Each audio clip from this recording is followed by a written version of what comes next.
Welcome on the bold topics and I am Anandamayi. In their speech, Ambedkar suggests various steps to annihilate the caste system and reform Hinduism of its discrimination in annihilation of caste. He said, annihilation of caste is more difficult than the other national cause, namely Swaraj. In the fight for Swaraj, you fight with your whole nations on your side. In this, you have to fight against the whole nation and that too, your own. But it is more important than Swaraj. There is no use of having Swaraj if you cannot defend it. More important than the question of defending Swaraj is the question of defending the Hindus under the Swaraj. In my opinion, only when the Hindu society becomes a caste-less society that it can hope to have strength enough to defend itself.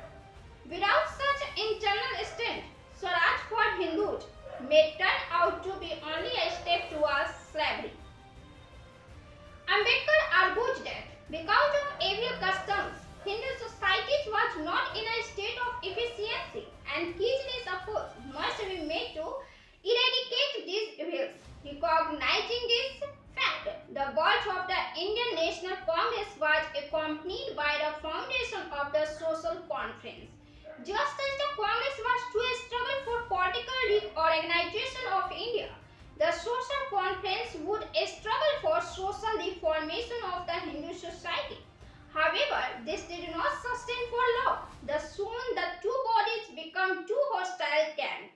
The issue was what makes the precedent, social or political reform, after the two forces being evenly balanced for a decade. The fortunes of the Social Conference started ebbing fast. According to Ambedkar, the Social Conference lost a battle due to the kind of social reforms it was advocating. In this connection, it is necessary to make a distinction between social reforms for Hindu families and social reform in the sense of the reorganization and reconstruction of the Hindu society.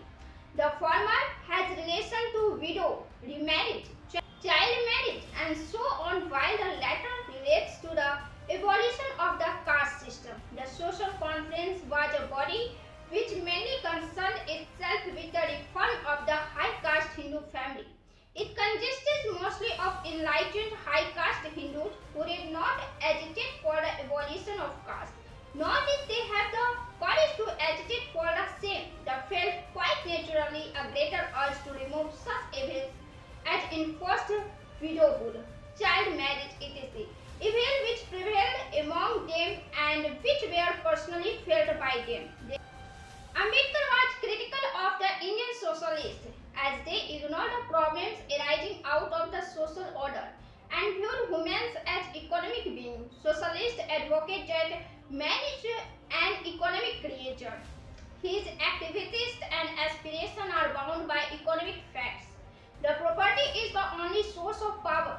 They therefore preach that economic reform by equalization of property must have precedence over every other kind of reform. However, Ambedkar contested their arguments and argued that the social status of an individual by itself often becomes a source of power and authority. This is made clear by the sway which the Mahatmas have had over the common man. He has cited examples for Indian and European countries to show how in some instances religion, rather than money, was a source of power. He argued that economic reform contemplated by the socialists cannot come about unless there is a revolution resulting in the seizure of power. That seizure of power must be by a proletariat. Here Ambedkar raises the question, will the proletariats of Indian cabinet to bring about this revolution?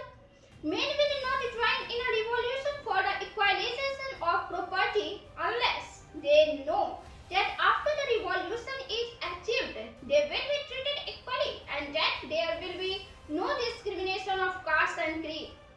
Ambedkar believes that the assurance of a socialist leading the revolution that he does not believe in caste is not sufficient.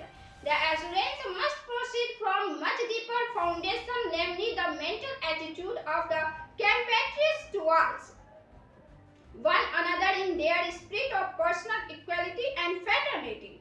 He then puts crucial questions.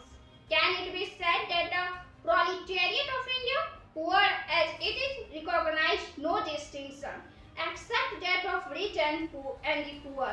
Can it be said that the poor in India recognize no distinction of caste or creed, high or low? If the fact is that they do, what unity of front can be expected from such a proletarian in its action against the rich? How can there be a revolution if the proletariat cannot present a united front?